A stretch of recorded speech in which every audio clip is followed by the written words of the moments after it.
Boysen, thank you for talking with me. Where and when were you born? Let's start at the very beginning.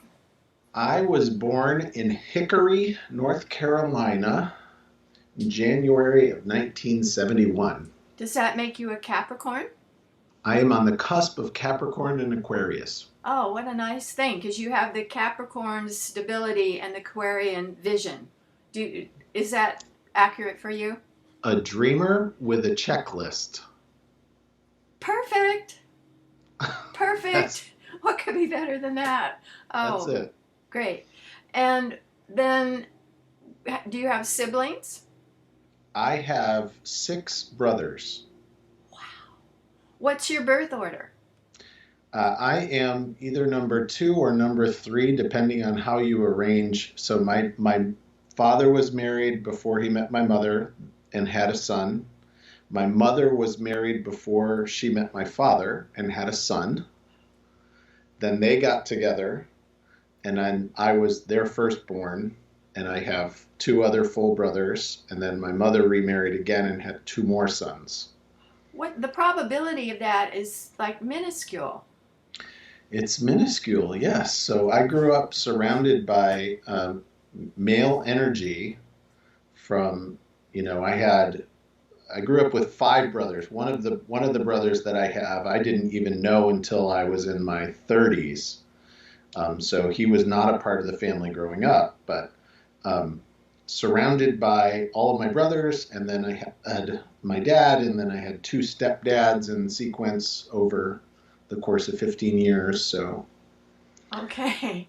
So yes, I'm thinking that in some ways, if there's all boys, then you're not as likely to put in traditional roles, like the boy carries out the garbage and mows the lawn, and the girl helps with the dishes, because you have to do everything to help. Is that accurate assumption?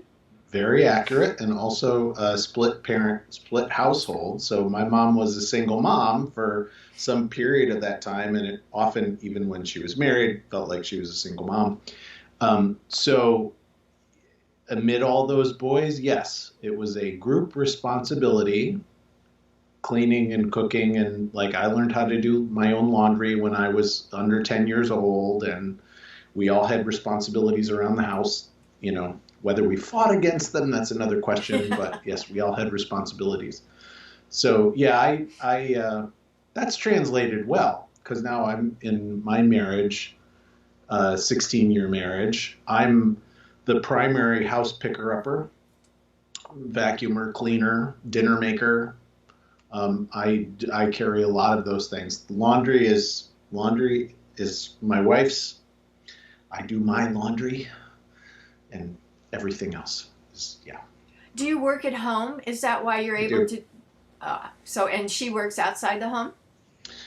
She did. She now works at home. The role she's in for the last uh, year and a half is also totally virtual. So I work here in my office, and her office is over there. You can go, hey, honey, let's take a tea break or something. That's yes, or I just Slack her. We're on Slack, so we instant message each other even if we're on phone calls. Yes. That's funny. And I saw somewhere that you parent foster kids or something. We are adoptive parents. Yeah, so we adopted kids. We met our kids just over 8 years ago. And they are older, so we have a 17-year-old and a 15-year-old, and they were 10 and 8 when we met them. Were they So siblings? they are sibs. Yep, yep, yep.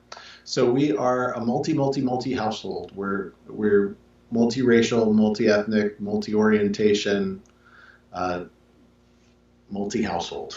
Yes.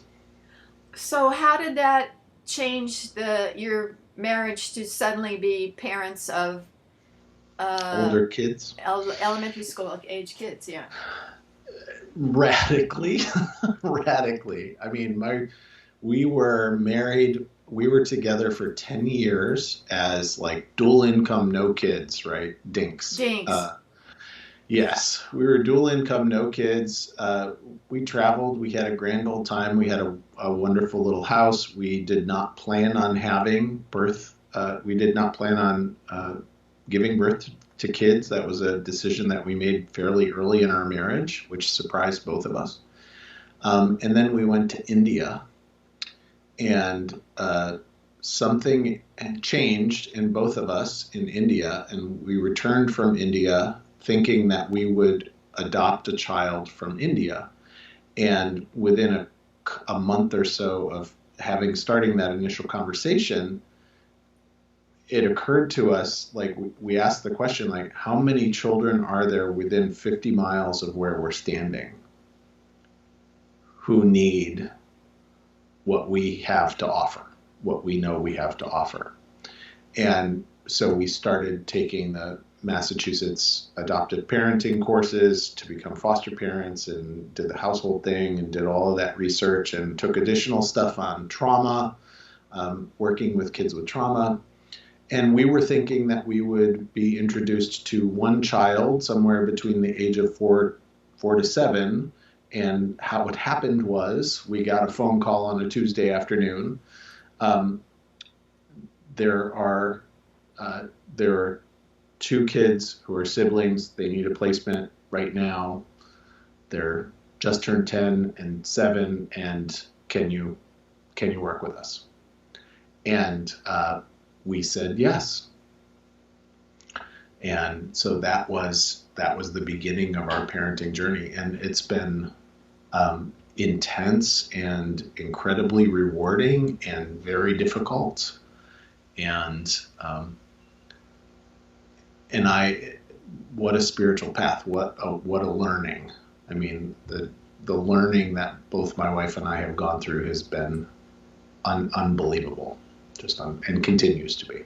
Did the kids have PTSD and drug pregnancy moms, or what did they come in with?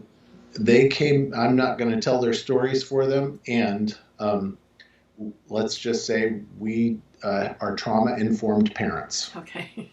Okay. Yes. So you thought you were going to foster them, and then you fell in love and adopted them. Well, we knew we were on the path to be adoptive parents, and in the way it works in Massachusetts is you have to get qualified to foster, and that's how the state kind of protects themselves. So we were on a foster to adopt track from the very beginning, but if the state decides that we're not right or something's wrong, then we were foster parents for almost a year and a half. We were foster parents before the adoption finalized. Mm-hmm. And are they male, female, or how do they identify? Now that's a tricky question. There you go. And both of our kids actually use they them pronouns, and that's been one of those learning experiences that we have two kids who identify non-binary, and play, explore, experiment. What are roles? What is gender? What is, like, all of that kind of stuff? And we made a really clear, strong decision together, as all of us together as a family, is like, we're going to affirm you. We're going to affirm you and support you and be with you. And that's where we stand as parents. So we're not going to try and change anything about that, right? And it continues to feel more and more just natural and real, and it has helped me really. I'm in men's work. I've been in men's work for almost 20 years, right? And it helps me really clearly pull apart, like, the cultural programming and socialization and all of this role stuff and all of this rigidity that we have around these things, that when I say my kids, are they boys or girls? Why? It's just like, why do you want to know? Oh, so I can make a whole lot of assumptions, right? And this is what happens to me too, right? It's just like, I want to know so I can put people in boxes, Or you want to know so you understand if someone is menstruating and it's right before their menstrual cycle. Okay, that helps to know that hormones do play a part in all this. Yes, and those things, yeah, and that happens too. Those things happen too. So it's just fun. I mean, it's fun and challenging. What was so striking to me raising my son is like I don't give him guns. So he takes a stick and so it seems like our hormones, our evolutionary history, they really do play a part. So I have the feeling that we don't come in as blank slates, that we're just socialized into gender roles. What's your perception of that? My take is that it's impossible, and I love the new neuro research that's going on around plasticity and how we're formed out of the womb and what we come into the world with versus what we don't. I don't think that there's ever such a thing as a blank slate, because as soon as even pre-birth, I was immersed in a culture. A sea of hormones, yeah. I was immersed in a sea of everything that was going on, right? And then as soon as we emerge into the world, the expectations, the assumptions, and the beliefs about what a child is, what they're going to be like, based on their assignment at birth, based on what parts they have between their legs, sets a course. And the more research they do about neurobiology and adaptation and neuroplasticity and all of this stuff is like, you can't separate the culture from that mix. Like, the complex interplay of those things is just unbelievable. Yeah. And it's interesting, right? So I have never owned a gun. Never hunted, never done any of that. My older brother owns over 100, right? So we were raised in the same family. But you have different fathers. Different fathers, yes. But he was adopted by my dad when he was a year and a half old, right? So there's just the differences between one man to the next, or a man and a woman, right, are going to be, there's just this incredible spectrum. I am not a super, quote, masculine male, right, despite appearances.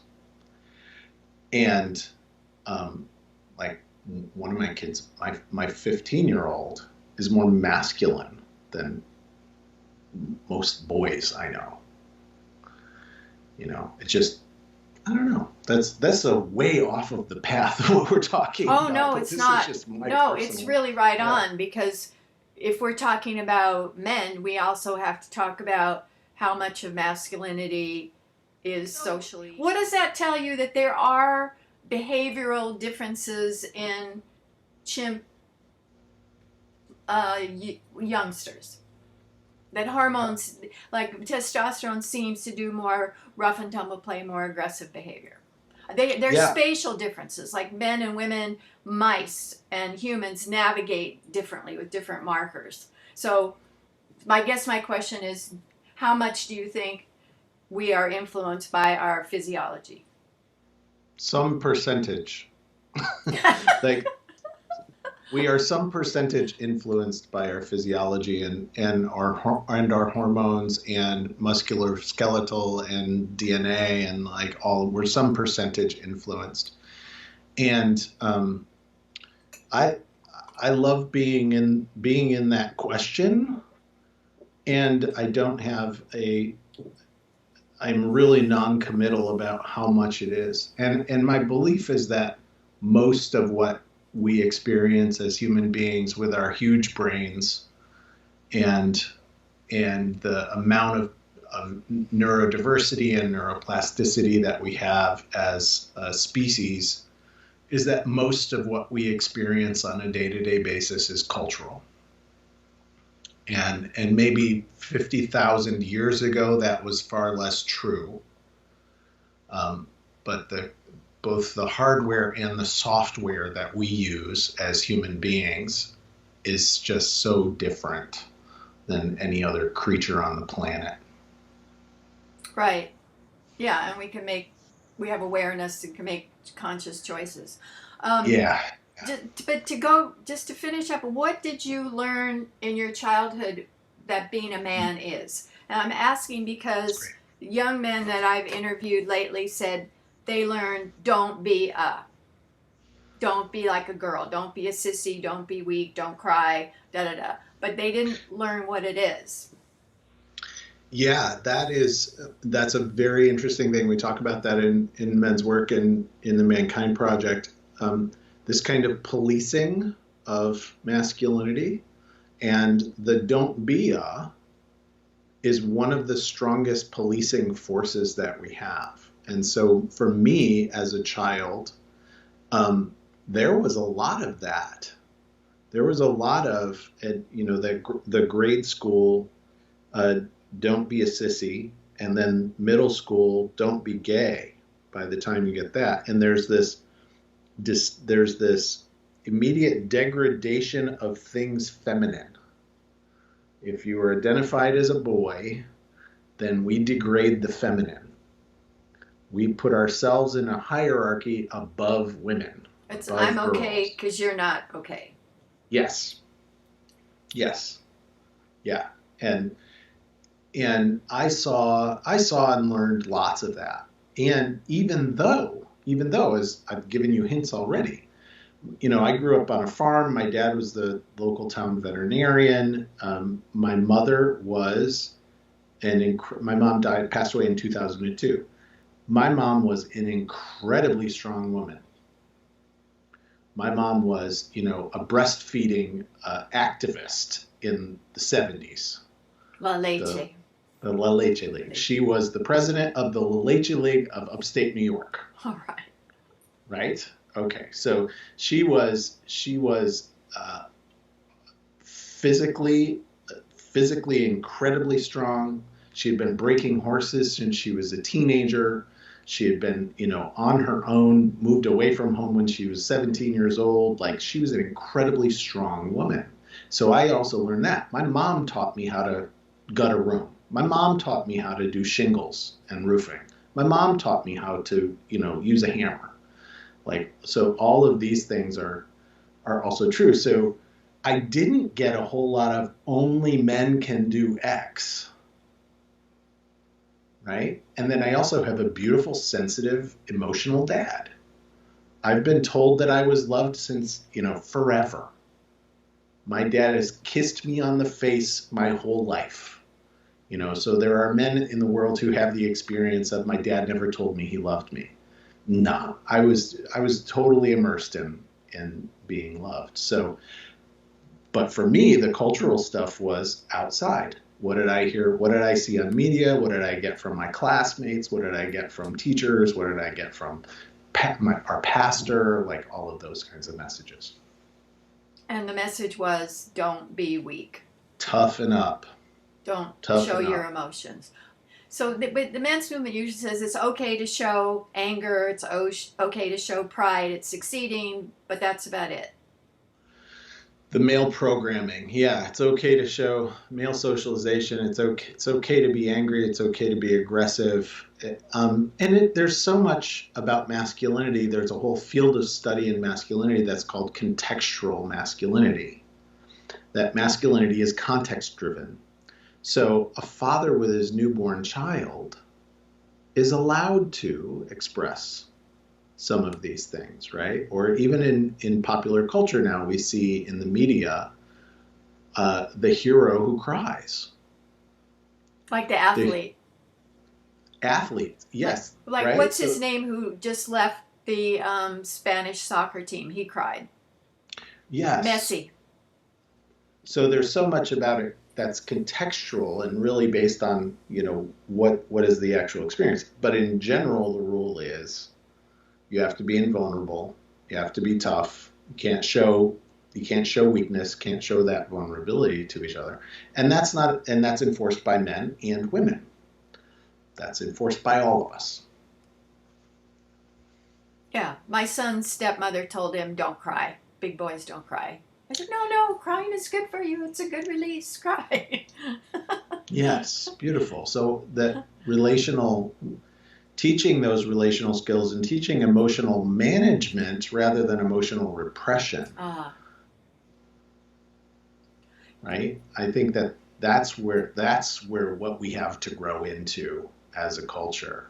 And it seems like the biggest thrust of the most interest in the men's movement today is in groups like yours that are kind of group counseling focused, peer support group focused. There's a lot of groups like that. That's probably the juice of the, and so what that's doing is undoing the don't be a, and we'll give you support as men to be a, and to feel blah, blah, blah.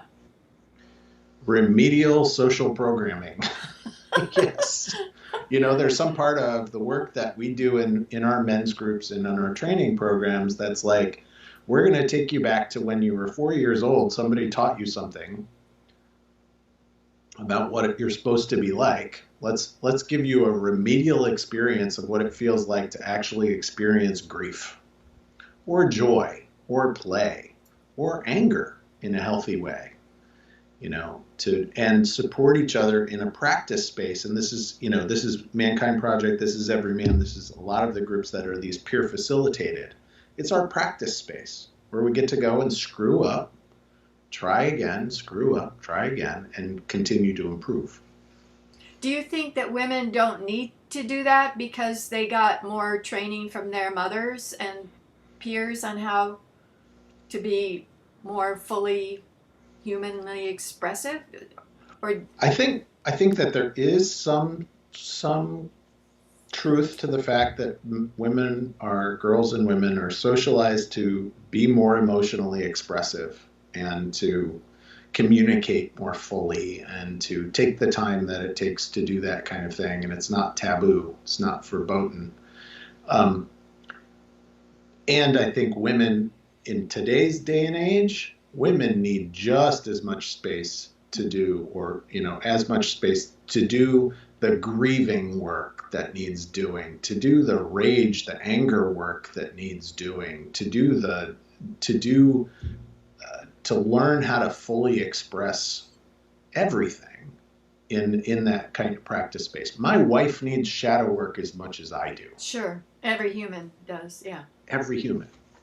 I'm thinking in the consciousness raising groups in the second wave of the women's movement, the thrust was realizing, I feel inadequate about my body. All the women in the room feel like it. Or I have this kind of experience around dating and they all have it. So they learned that it was a socially conditioned sex role imposition, not just who they were. That seemed to be the thrust of those women's groups, but they've really died out. I don't hear about women's CR groups. It's interesting. Yeah, the idea of consciousness raising groups, the idea of those kind of groups, I still know of, I know of several organizations, Women Within. There's an organization connected to the Mankind Project that's not as large as the Mankind Project, but similar thrust, carrying from that kind of space. And I think that's what we do as men too. And there's an interesting thing is both celebrating the difference between men. As I said, like the guy sitting next to me can be extremely different than me. How do I learn to accept and be with and celebrate, and we can roll with each other without enforcing some kind of stereotype on him, and recognize, oh my God, I express that I feel shame, and all the hands in the room go up. Like, we share so much and we can be different. This is kind of a footnote, but in groups, there seems to be, the country is so divided between Trumpites and non-Trumpites, and people feel really strongly about it, kind of like a cult. So how do you handle that in a group if someone's, I love Trump and I want to be a man like he is and be able to grab women's genitalia if I want to, and there's other guys like, no. So how do you handle that kind of difference? With difficulty, Yeah. is what I would say, honestly. That kind of divisiveness that's out there, MKP is not a different universe than the universe that we live in, right? So what we see out there gets reflected into the Mankind Project. And over the last several years, this is an area of deep, ongoing investigation. How do we?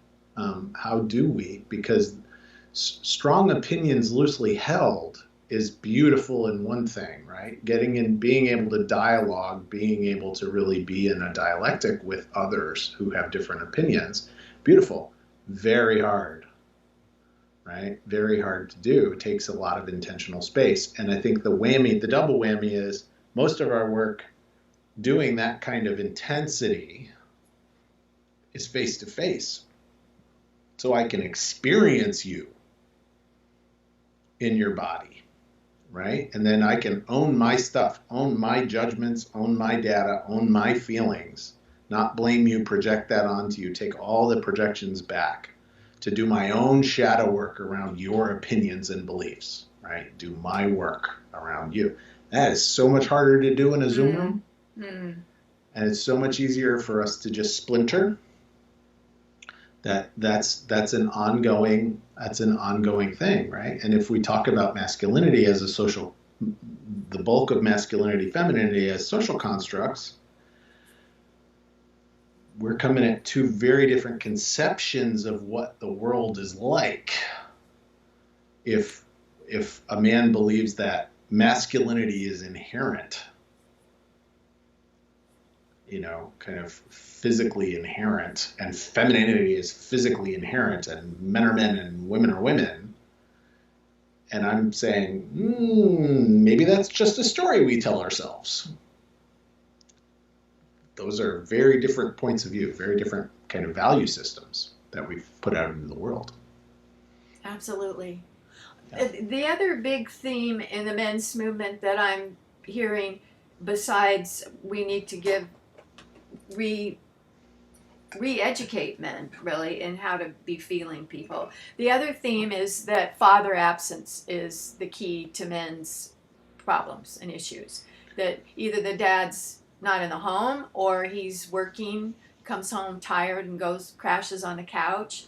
So men don't get real mentors in terms of what it is to be a man. So in some of your literature it says, so then they turn to the media and there's Rambo and John Wayne and whoever's current now, and that's okay. Then I'm going to learn how to be a man from those guys.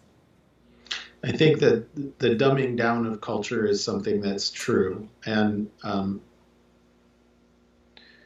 I think that there is healthy relational role models. The lack of healthy male role models is a problem. Is a problem, and interconnected with so many other systems, with our financial systems, capitalism, with our economy, with the way we work, our consumer-based culture. Everything's a transaction. I give you this, you give me that, like all of those things, right? Make it much more difficult. And then, as we said, like, my dad is 78 years old. He didn't get taught how to relate in a healthy way as a man when he was a child. His father died in World War II. He had a stepfather, who was present in his life, but emotionally disconnected. And he's a really loving guy. That's what I found in my 50-50 marriage book. Sometimes having a really negative example is just as propelling to do the opposite as having a positive example. So your dad probably said, "I'm going to be affectionate dad because I didn't get it." Yes, I think that's absolutely true. Yeah. So I don't know that it's. I mean, you'd have to go back a long ways. We have to go back a long way to see a culture that is more deeply interconnected and communal. 98 of human history, we were hunters and gatherers, and they were like that. Right, right. So, and we haven't been for 200 to 300 years now, right? It's very different than it was. So I don't I don't like to pin it on fathers just as like father absence as much as we don't have models for healthy relational interactions between men and boys. And I'd broaden that between women and girls in many ways these days also. Well, if the parents are working 2 or 3 jobs and they're not there or they're tired. Not a whole lot of space there. Yeah. Yeah. Yeah. So, and we know that you went to college. What did you study? What was your major, your field? I did 2 stints in college. My first stint as a designer. So I started drafting and designing houses and spaces when I was a teenager. And so I went to Cornell's Design and Environmental Analysis School for interiors. And being who I was as a young 19-year-old, very naive 19-year-old, dropped out of school and bartended and waited tables. So that kind of school of social interaction that is unique to the restaurant industry, I was fully immersed in for a number of years, and then came to Massachusetts and got my degree in English literature with a lot of focus on American history and 20th century American literature and philosophy, and that's kind of. And my mom was also a self-help junkie. So all the books that that I know, that Alan Watts and Zen and the Art of Motorcycle Maintenance and The Road Less Traveled and all of those Edgar Cayce books. Oh, yeah. That was all on my bookshelf from my mom. I started stealing those books from my mother when I was a teenager. Oh, cool. That's great. So, and the career path has been largely in design and marketing and writing. So that's how It all fit together then beautifully. It all fit together. That's great. While we're talking about education, to me, it's really amazing and bothersome that around the world, men aren't as likely to go to university as women, except in Sub-Saharan Africa. And that's been a big change, because traditionally, men were in the vast majority of all the professions and the graduate schools and whatever. So what happened? Where are those guys that used to be in college?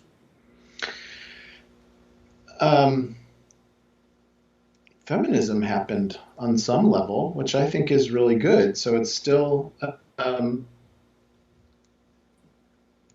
think again, there are so many overlaps in the changes to economy and global economy and what's needed in society and the percentage of people who actually go to college today versus the percentage of people who went to college then. It's increasing, isn't it? Going into trades. Yeah. Like so the overall percentage of people who are going to college keeps going up and up and up. But now what we're talking about is a shift, and it's not like 80%, 20%. It's like 60-40, right? Women and men. I think it's just a pendulum, honestly. And also I look out at the world and there are Warren Farrell talks about this in The Boy Crisis in a really beautiful way, that the economy and the way that our economy works has changed so significantly. Like, what do we need now? We need what are called pink collar workers. Like clerical service, healthcare, aging, right? Traditionally fields that have been so many of the manufacturing is never going to come back to the United States, right? Many of those kind of career track that boys Blue go to collar, college for. blue collar jobs, yeah. Blue collar jobs, white collar jobs, even, are shrinking. What do we need? Pink collar jobs. We still haven't reached a point in our cultural evolution that it feels good to a teenage boy to say, I'm going into healthcare. Unless it's a doctor. Unless he's going to be in charge, right? Yeah. Unless he's at the top of the pyramid, yeah. right? But we have a vast dearth of nurses. We need more nurses in the United States. But our culture hasn't caught up.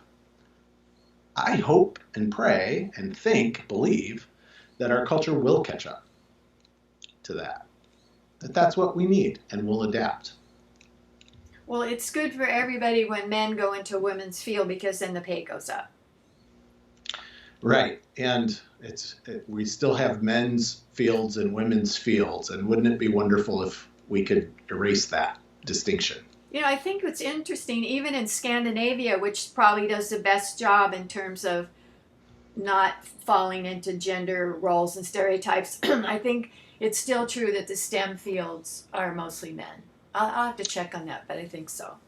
And there's beautiful research done about early childhood routing of girls away from STEM and boys into STEM, and overestimation of boys' abilities in STEM and underestimation of girls' abilities in STEM. So and at that neuroplastic age, quite literally what I tell myself about who I am is what I become. Right? Yeah. Right. So if boys get erector sets and tinker toys and all this spatial learning, that guides you differently than if you have a Barbie. Right. And especially a Barbie who says math is hard. Yes, right? And yeah. So I can pretty confidently say that girls are don't come out of the womb believing that math is hard. Right. Right? So who tells them that? Right? Barbie. We do. Barbie. Yeah, Barbie. Barbie tells them that. Right. Okay. I have to be aware of time, so you know. Well, we're through three out of 7 questions. What time do you need to leave? If I can I can push my next meeting out a little bit and join it a little bit late, but my next meeting starts at the top of the hour. Okay, obviously we're not going to finish. We'll do part 2. Do you want to wait to get into the Mankind Project next round, or what do you want to do? 4 components, how you got involved. Let's do how I got involved, which I think is number 4. Yeah, we're just having a good time, aren't we? Really? And then we can come back and do the history. Okay. And yeah. The components. Okay. That's good. So, Boysen, how did you get involved in the Mankind Project? Well, fascinating that you'd ask that question. As I said, I was raised surrounded by boys and men. My brother, who's closest to me in age, Jay, who's 18 months younger than me, did the Mankind Project's flagship in 1997, we think. And he was younger than me.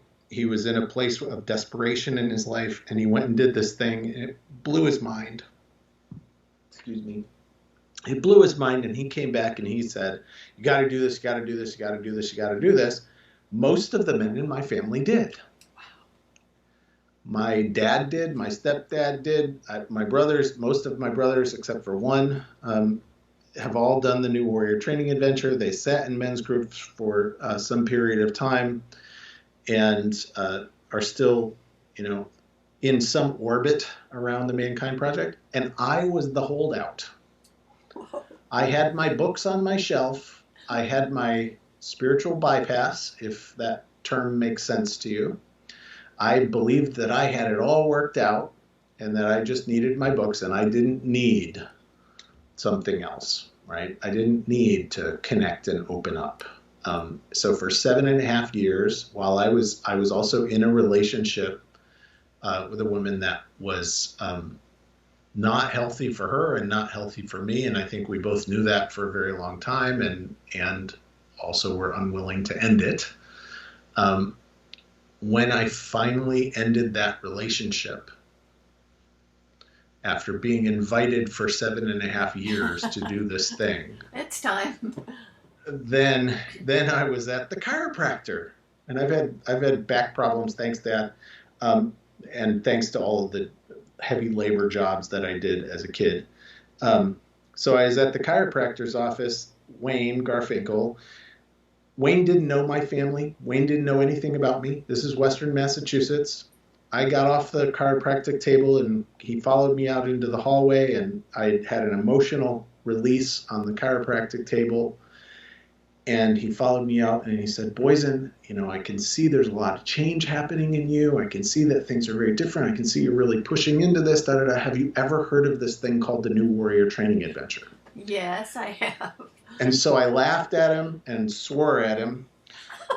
And then I signed up to do the New Warrior Training. And lucky for me, my wife, now wife, who was then a girlfriend, she went on to do a similar process, a similar weekend process for women called Women in Power.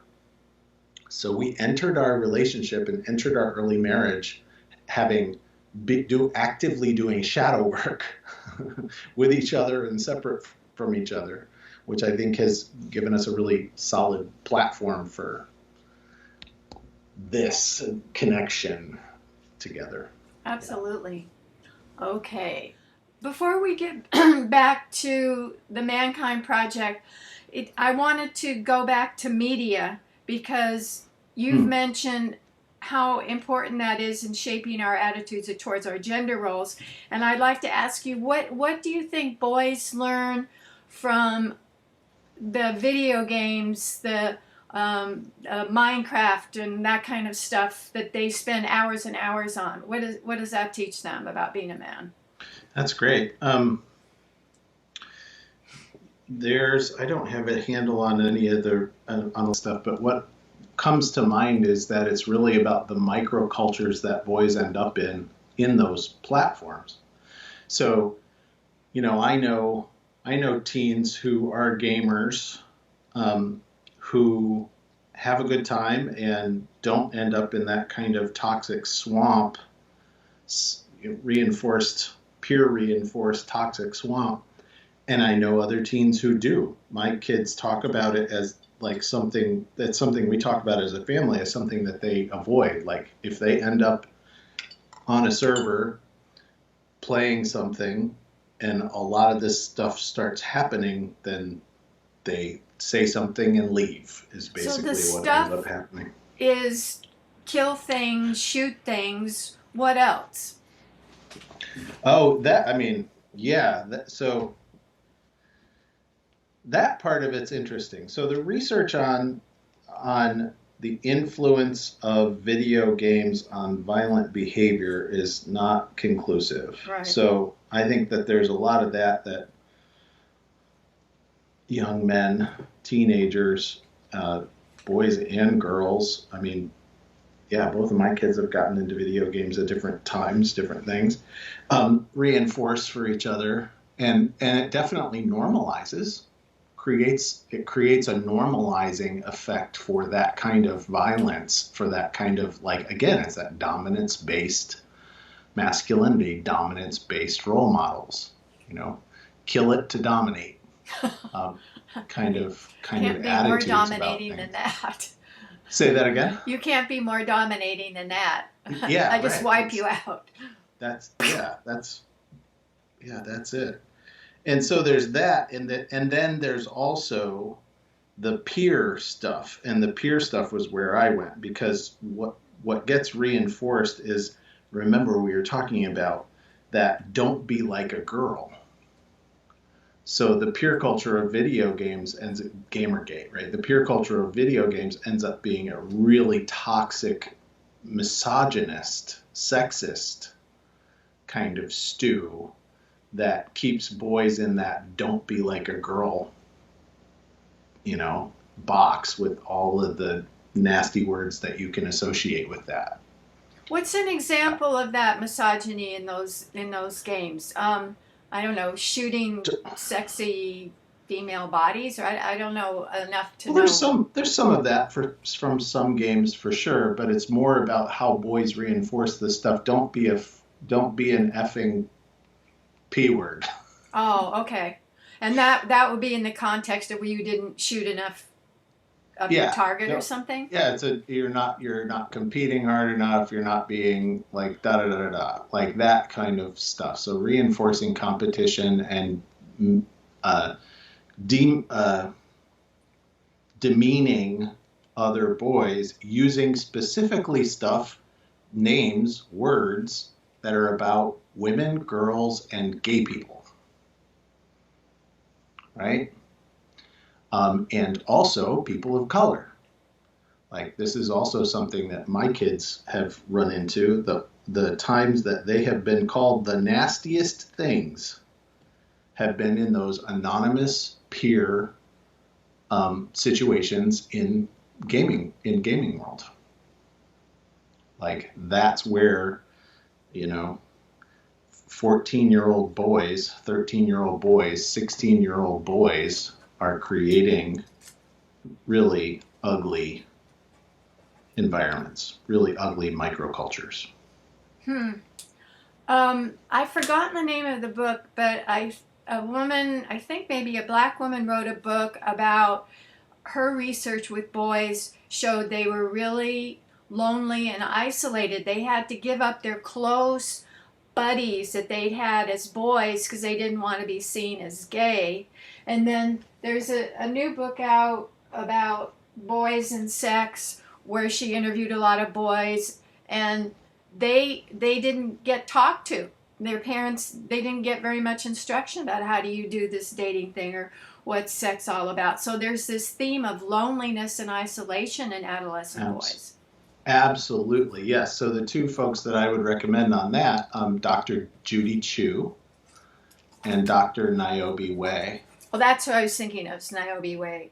Niobe Way, yeah. Both have books about research-based books, long-term studies of boys and the transition from pre-adolescence, where boys have loving expression, close intimacy with They other hug, boys, deep connections, yeah, like love. They yeah, love yeah, each other, right? yeah. And then that gets socialized out of them. So somewhere in this 13, 14, and by the time they're 15, they long for that connection, they long for that closeness, but the only way that they are enforced to create that, Girlfriends. and this is girlfriends, yes, yeah, and the only way that they can interact with boys is in that hyper competitive kind of stuff. So there is a thing like, you know, guys give each other shit. Like my good buddies, I give my good buddy shit. It's right? humor. Farrell calls it, like, I forget what it's humorous put downs. Yes. Right. And it's a form of endearment that would make me cry. If my friend said it to me, I would cry. There you go. But for guys, right? they laugh. So for guys, they laugh on the outside. That's what I would say. That's what I would say. Because that, you know, being in a community like the Mankind Project, what's happened over time is that even in this kind of banter, this kind of exchange, we can get to a point where it's like, wait, oh, stop, bring it back down, reconnect, find a different way, find a different expression for each other, and then we can go back to playing, right? But it becomes a way of not expressing honestly what you want and need. I can just put you down instead of saying, hey, here's what I'm really looking for. Here's what I want. I want to connect with you and feel close. I want to connect, right? It's a way of not expressing honest judgments. It's a way of not creating a kind of communal relation, right? A language. By doing that kind of stuff. Yeah. Yeah, our whole culture is an experiment, right? It's just an experiment. The last 20 years, the last 10 years, the last 5 years, we're doing things that human beings have not done in our entire conscious history. And it's like a massive social experiment that we're doing on ourselves. Do you think it's getting any better because you hang out with a lot of teens because of your kids? Because the positive thing I see is that they are very, Gen Z and Y are very accepting of diversity. I don't care what color your skin is. I don't care what your sexual preference is. I just care about who you are. They're very accepting of diversity. So that seems positive. Yes, I think that there is a lot of positive in there, um, and a developmental step that I see as maybe missing, and maybe we're not having as many dialogues as we could, and they're very hard dialogues to have, is nuance. Because the other thing I see from millennials and Gen Z kids is there a lot of black and white thinking also. A lot of very polarized thinking. Like what? All good, all bad. If you're canceled, it's kind of on that cancel culture kind of thing, right? You do something wrong, I don't have enough nuance in my thinking to interact, to say, hey, that was wrong, that hurt me, that had an impact on somebody else, can we work with this? It's like, nope, bam, shut you out. Oh. Right? So the clique culture that I grew up in the 80s, very well documented by all the John Hughes films, for Gen X, it still exists. And even though Gen Zs and millennials have kind of unpacked all the roles, they've deconstructed all the roles, deconstructed gender roles, deconstructed orientation, deconstructed all of these things, they still don't have a clear understanding of nuance. So they demand a level of purity from those around them that we only get with maturity. Interesting. And that black and white thinking is probably fairly characteristics of adolescence in general. Totally. Yeah, absolutely is. Yeah, and that's a developmental step for sure. That religion or things like it, communal experiences used to fill. Like there's a beautiful thing that religion did for a very long time, which gave you an understanding of right and wrong, and forgiveness and redemption, and like a lot of those things. And now those are kind of gone. Specifically, I don't care if they come back, but there is a role, vacuum. A developmental role, a vacuum. Yeah. And it seems what always fills the vacuum is media because they spend so much time with it. That's right. So I'm trying to think what the morality of, I'm thinking of the young adult movies like Hunger Games and those kind of things where they had a female heroine who fought really hard. So maybe the message of those kind of movies is you stand up for justice even if you're afraid? Yes, I think that's good. I think that's something that I see in pop culture.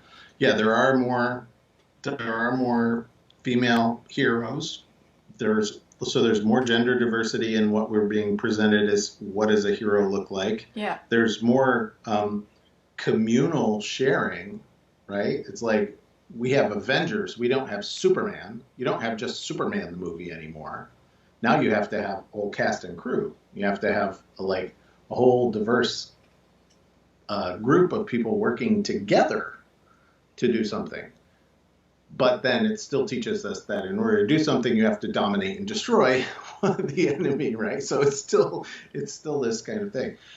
But I see that there's a lot of hope. I watch some, young adult movies, and I'm familiar with a bunch of the, some of the young adult authors that are out there, and they do present more full understandings of what roles boys and girls, men and women can fit into. That's right? For sure, yeah.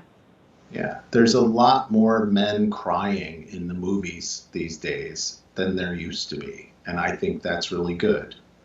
And we have we have characters who complicate the narrative a lot. Like Dwayne "The Rock" Johnson, The Rock, right? Massive, massive, massive man. And funny, silly, playful, emotional, soft, gentle. Like, he has a range of character. So I think kids are getting to see more of that these days in some popular media, much broader range of character. In terms of replacing morality that religion taught, if we're positing that media is kind of the new religion, the morality is you'll be happy if you buy a lot of things and have a lot of stuff and be wealthy. I don't know. What do you think the morality is of the media, popular media? I don't think I could put a finger and say it's this, because I think it's everything. Bo Burnham, there's a character. Bo Burnham's actually a person, a comedian, ? Started as a comedian, certainly. Started as a YouTube personality, has now done a lot of writing. Sings, comic, it's funny, but it's also brutal in the way that it tears up, kind of opens up society, opens up our culture, and gets us to look at things. And in his most recent special called Inside, which he made by himself during the pandemic while locked away in a single room, and it's like a deep dive into mental health and depression and culture and media and the internet and all of these kind of things. And he has a song where a little bit of everything all the time. Everything's at our fingertips. Every morality of the entire scope of human history is right there. And what I see watching my kids on TikTok is it's there. There is morality. Oh. And it's just how do you it's just about what, and this is a choice thing, how do you get the algorithm to treat you in TikTok? Because you have influence over what you get shown. And you can go down really ugly rabbit holes and get radicalized into whatever negative thing you want to get radicalized into. Or by your choice, the logarithms will show you stuff that is actually moral and educational and informative. So it's a one minute morality show. 1 minute morality, but yeah, it's like the kids talk about it as my For You page. The For You page is what the algorithms are feeding me on based on what I've watched before.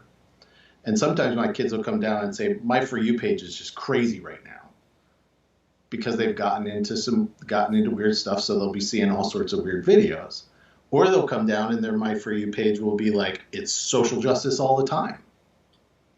Like cultural critique, analysis, really looking and thinking about things, because that's the choices that they took. Oh. It's like build your own adventure in a totally different way. Before we leave adolescence, another thing that really bothers me is that there's an increasing number of teens in the Western world, I would say, who are anxious and depressed, especially anxious. And Totally. Girls present much more than boys. And I wonder if you think that's just because boys can't talk about their feelings, or if you think they're not as anxious and depressed. Oh, I think they're 100% as anxious and depressed, and they express it in different ways. Yeah, I think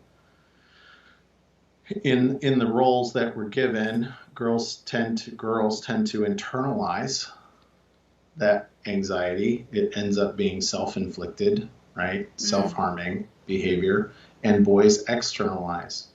So then it ends up being violent, misogynist banter on video games, or actual violence in the real world. And we're definitely seeing that as well. So, and then this harkens back to where we were talking about what are the healthy male role models that you see in your life, real world life. Do you have men who are kind of knocking on your door to say, hey, what's up? Mm-hmm. And then just sitting down on the edge of your bed and not saying anything. Like, that's the most effective intervention that I have is, hey, what's up? And not talking at them, not doing anything, not, and sometimes they're, what are you doing here? Why are you bothering me? Da, da, da, da. I'm just here. And give that 5 or 6 minutes, and then it's like, so-and-so said such and such and some blah, blah, blah, blah. Oh, how'd that make you feel? Like, there it is. But you've got to have those men willing to do, men, women, you've got to have those people willing to sit on the edge of your bed and not say anything. Not just wait. Give you a lecture or say you should get your grades up or whatever. Just wait. Yeah. And Farrell talks about this too. Kudos. He talks about the quality of time that's spent. I think the quality of time that we spend is way more important in many ways than the sheer quantity of time. What I found is the best time is driving in a car because there aren't any distractions and a lot comes up in a car conversation. That happens with us as well, yes. Definitely. And we don't drive all that much these days also, really? So that's the whole thing. That's another thing. Yeah. Okay, so let's go to the history of the Mankind Project. So 3 men started it in the early 80s, and they didn't know that they were creating consciously an initiation ceremony, but they were. So that was 1985 in Wisconsin. So say a little bit about what they were trying to get at. When they sat down to talk about it, and this is what I get from the two living founders, Bill Kauth and Rich Tosi, they wanted an adventure for men. They felt like they were seeing men who weren't engaging, men who weren't getting into their wildness, men who weren't, so that Robert Bly kind of stuff, the mythopoetic kind of stuff, really like opening up and digging in and blah, da, da, da, da. And so they wanted to create an adventure. So they pulled stuff from everything from, college freshman orientations to, kind of hard edge military experience that Rich Tosi had, to therapeutic stuff that Kauth had, and then all of the personal development work that they had collectively been doing. Native American rituals, Joseph Campbell stuff. Encounter groups, like they were doing that kind of encounter group stuff, get right up in the face and da da da da da. And one of the stories that Rich tells is about a training where the only thing was to get an affirmation, this line, and say it at 100% authenticity. And just keep building up until you believed and the people around you could see that you were being 100% authentic. And I think that that's a seed of what's in the New Warrior Training Adventure now, is what we hope to create for men is a place where they can fully express authentically what's going on for them, what has happened to them, the impact that has had on them, and what they want to create now, who they want to be now in the world. So that's some of the history. But yes, when they created it in 84 and 85 and launched the first one in January of 85, they didn't know that they were creating an initiation. It wasn't until years later that somebody walked through it and said, you guys are doing an initiation. They're like, yeah, what? And the hero's journey kind of stuff, Joseph Campbell, they didn't have that in their minds when they were putting it together. That wasn't what they were setting out to do, but they just happened to do it anyway. Maybe it's some archetypal need they were tapping into. They were tapping into something, yes, and they would say that like they didn't know what they were doing, but something was speaking through them. Neat. I'm just Yeah. thinking of initiation rituals around the world, and a lot of times it involves something painful like circumcision, and Yeah. and you go through this painful trauma to see if you're man enough to go through it. So what does that tell us about archetypes? That's beautiful. I was just talking about this with somebody. So first, I'll make a book recommendation. Frederick Marx, who is a filmmaker, Like um, MARX? M-A. Let me make sure that I get the spelling of his name right because I don't want to mess that up. Yes, M-A-R-X. Frederick Marx just released a book called Rights, R-I-T-E-S, Rights to a Good Life, um, in which he really goes down very deep into, he talks about indigenous rites of passage, he talks about modern rites of passage, he talks about the kind of spiritual functionality of rites of passage in the world. And he's done a lot of work. He's done a lot of work in the Zen community and Buddhist community and prison community and veterans communities and boys' rites of passage communities. So I really highly recommend that. And he's got some films out there also about veterans and their healing experiences as rites of passage. Beautiful work. And a rite of passage, yes, there was often a scarring. There was a painful aspect of a rite of passage that was built into it. And in talking to people and thinking about this, the two things that I come up with are they needed warriors for the community. They needed warriors who could withstand pain in case there was a need to go to war.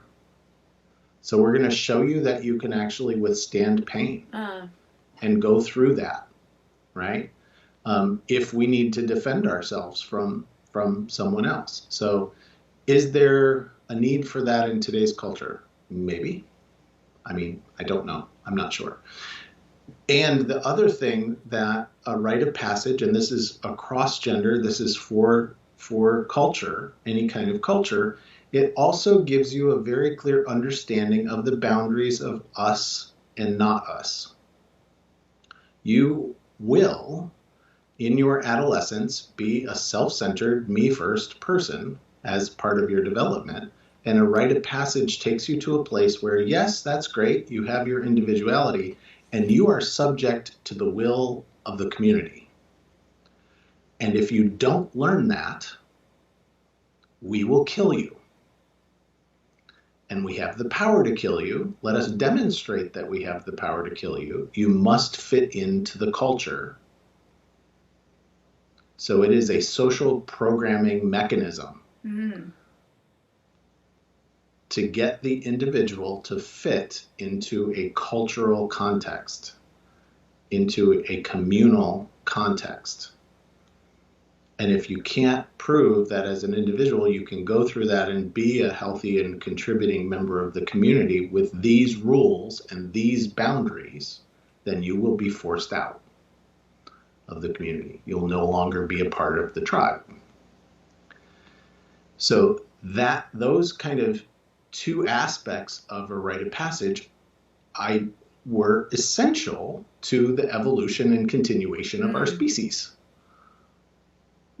for a whole lot of time, right? And the way that I see it now, is in terms of cultural evolution and human evolution, we have to expand our idea of what the community is to include something, to include the whole planet. Yeah. Oh, good. Yeah. Right? Like just protecting my little community, my microcosm, my society isn't enough to help us survive as a species. We can see that literally with the smoke from our California fires from climate change coming to you in Massachusetts? We are all 100% interdependent, connected beings to a finite planet, right? I'm sure you've probably run into Charles Eisenstein's work, The More Beautiful World Our Hearts Know Is Possible. There's another recommendation for your readers.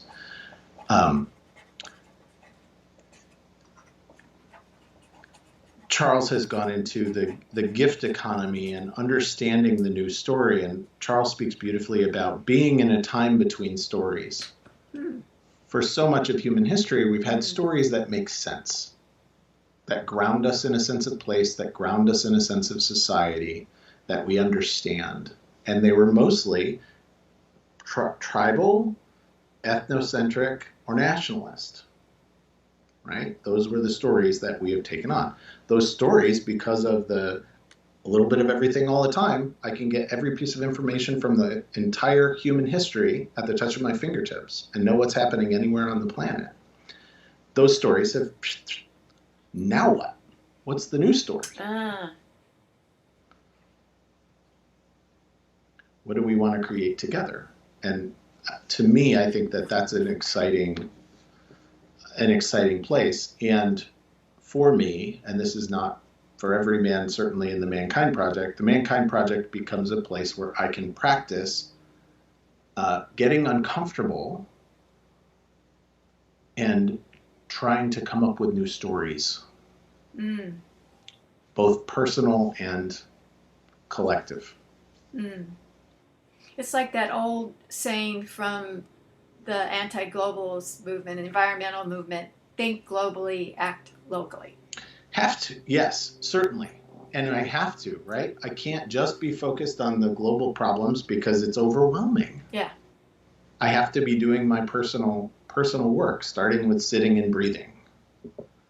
You know, from sitting and breathing consciously to thinking about planetary survival is one line. But it's a very difficult line to hold, you know. You know what I'm thinking is that fraternities and sororities provided initiation rituals, and the fraternities were much more hardcore. I know, you know, people have died from being put in ice cube bathtubs and that kind of stuff, and fraternity rituals. And maybe boot camp for people who go in the military. Certainly.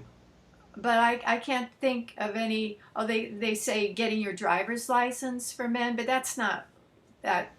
You know, you're not. There's nothing magical in a group way. So, are there other initiation rituals that you can think of that we've developed kind of unconsciously because it's a human need? Rituals.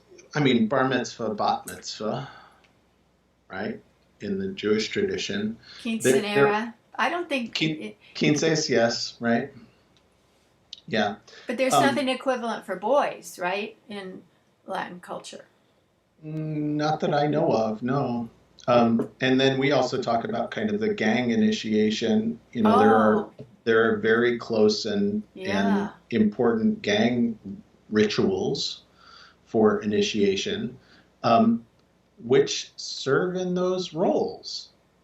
And serve some of those roles that we were talking about, and lack something, which is an understanding of a bigger picture in service to something bigger than myself or my tribe, right?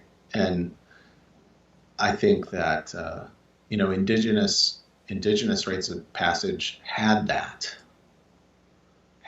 bigger picture, that very big spiritual verticality, as Robert Bly talks about verticality, the big spirit and the earth spirit.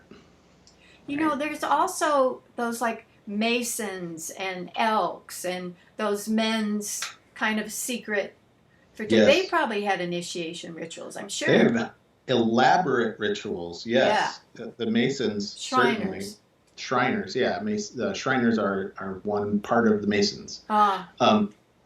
Yes, they have lots of ritual, and it ends up being kind of, this is a risk that we run with ritual, is it ends up being it's just self-referential. It ends up being just self-referential. So it's only important and meaningful to me to create an in-group, out-group. Creates a sense of exclusivity, and and also a gamification. The rituals of the Masons have a sort of gamification. I'm going to get my badges, like the Boy Scouts. Boy Scouts. There you go. There's a good example. Eagle Scouts. Eagle Scouts. I know a bunch of Eagle Scouts. Good men. They've done an initiatory process. So the point is there's a lot more than I've thought about in terms of how people have created initiation rituals, because it's a basic need. Yeah, I think it's a basic need. Yeah. Why is alcohol so important? Like, you go to college your first year and you're supposed to drink a lot, get laid and drink a lot. Is that because you can be uninhibited, or how is that kind of an initiation process? I think for boys that has a lot to do with it. I think I was not a fraternity guy. I was not a frat guy. And I was surrounded by a lot of frat guys, and my dad still has connections to his fraternity brothers from, Mine too, my dad too. 78 years old, still has connections. And I think that has a lot to do with it, being uninhibited. So boys get permission, young men get adult men get permission to actually tell the truth when they're drunk. You go to the bar and talk to the bartender, or even in your family, right? Mm-hmm. How many, beautiful Thanksgivings, beautiful Thanksgiving fights where family members actually tell the truth, the unvarnished, ugly truth to each other, start with alcohol. So then it's skillful means. Then it's like, do you have the actual skills to have a difficult conversation and tell truths about things in a way that doesn't injure yourself or others, right? When you're drunk, I don't know about that. Yeah, and when you're drunk, I don't think you do. But guys, I think guys, right, the football rituals, the sports rituals, all of these things that we have, and there's identifications there that happen. Like, they identify with that microculture, like the Boston Red Sox. I'm a Red Sox. Yeah, that's fans, me. Right? The fan base. Right. It becomes an in-group, out-group. It becomes a place where then I can have a few beers and actually talk to the guy sitting next to me in the seat about what's true while watching the game. That's another one of those things that MKP, we kind of, we go back and forth, but MKP, there's kind of an idea of men do things shoulder to shoulder. Men connect shoulder to shoulder. Yeah, right? Shepherd Bliss says women do face to face and men do side by side. Right, there you go. So Shepherd Bliss, right back to the beginning of the mythopoetic and the men's movements, right, all the way back. And in MKP, a lot of the work that we do is face to face, knee to knee work. Whoa, that's scary, right? Yes. So it is scary. It can be scary. And then we create other spaces where we can do shoulder to shoulder work, where we can get together and, it's been said in the men's movement, it's like, it doesn't matter if you get a group of guys who have a conscious focus and intention around their own personal development and connection to other men, put them in a room to make cookies together, and it's going to turn into a men's training, right? It's going to turn into something deep. If you bring men together with the intention of connecting, who have that awareness, doesn't matter what they're doing, they'll create depth in that space. But it's easier than if we're sitting in a circle looking at each other. Harder and easier, yes. Harder and easier. Bill said something that was interesting to me. He said he wanted to create an alternative to the soft masculine that people blame feminism for, and create a sense of ferocity, a hard masculine. What does that mean? What's the difference between hard masculine and soft masculine? I'm not sure what Bill means by it, but to me, the beautiful pieces of so-called traditional masculinity that MKP continues are integrity is like one of our core values, and accountability is one of our core values. there's a hardness about, did you do it or not? Yes or no. There's a hardness to the way that we practice goal setting and accountability, and also personal reflection in, if I have a charge with someone, if I've got some interpersonal conflict going on with somebody, in MKP, my responsibility is to look at my own shit. And there's a hardness about separating the data. What would a video camera have seen about this situation? What would a tape recorder have captured? My judgments about it, and my judgments are just my frickin' stories. Not about you, about me, and the feelings underneath. So like having the shadow, right? And then what's underneath that, so that I can get to a point where I'm like, it's like, oh, I thought this was about Gail. This has nothing to do with Gail. This has to do with whoever is standing behind you, or whatever happened to me as a child, or whatever is like something else, right? So there's a certain hardness. And the beautifulness of ferocity, ferocious men's love.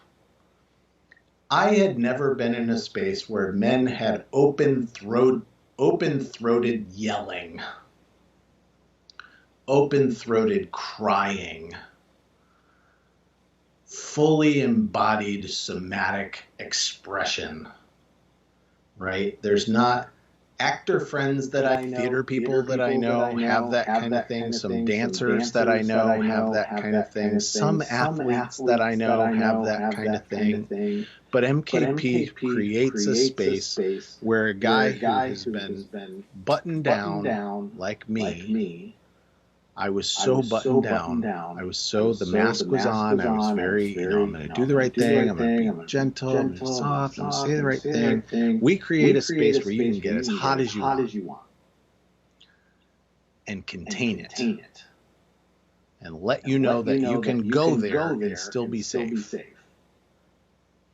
And learn how to work with that energetic.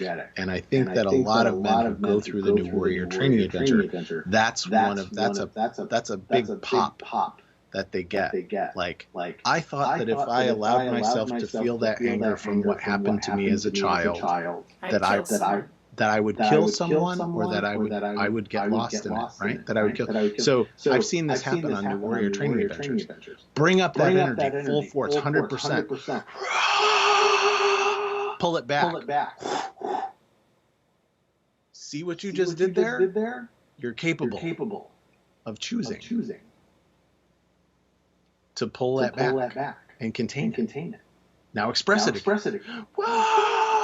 Pull it back.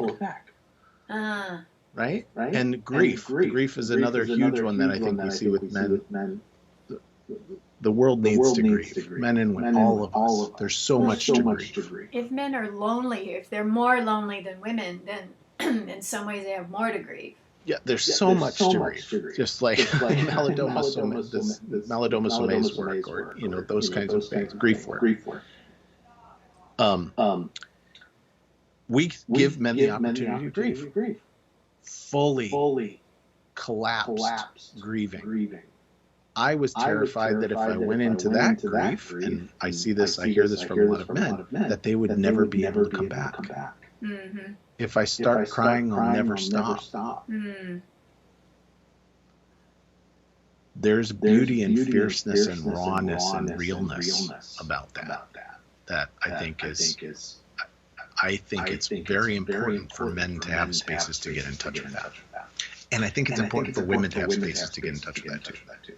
Right. Yeah. In the literature somewhere, for MKP, it says that some men have been taught to be afraid of being with other men. So if I'm in a circle of men, how do I learn not to be afraid? Yes. I'll tell a story. A beautiful man that I know who's been in this kind of work for many years, James Arana. And he has a Caribbean background, so he's a beautiful accent, just a beautiful man. And at the end of one of their training programs during their graduation, he has everybody in the audience, all these men and their families and everything, and he just says, okay, turn to the man next to you and just look them in the eye. And just hold that gaze for a moment and look them in the eye and know that you don't have to be afraid to deeply see another man. And that has changed. That can change every interaction that I have. Right? To know that the man next to me has experienced the same losses, has the same fears, carries the same shame, carries some wounding, and also carries around within him a little boy who just wants to play and be loved. Right? If I see every man on the street that way, it changes how I interact. You know, I'm thinking that traditionally kids heard, just wait till your father gets home. Yeah, you know, he's going to spank you or do whatever. So I'm thinking, you know, there's a reason that people were afraid of men. I used to think of it in terms of like violence. Someone's going to jump on you in the street. But then it just occurred to me that was a traditional thing to say. The father, you should be afraid of him. The ultimate bottom line for masculinity is violence. If you don't do what I say, if you don't do what I say, I will enact violence upon you. Right? And bell hooks, in The Will to Change, bell hooks has a quote that's about the first act of the patriarchy is not men's violence against women, but men's violence against themselves. Men are taught to, this is not an exact quote, men are taught to annihilate that part of themselves. And if they are unwilling to annihilate that feeling part of themselves, then other men will enact rituals of violence upon them. Wow. To get them to fit in. And from that emerges all other violence.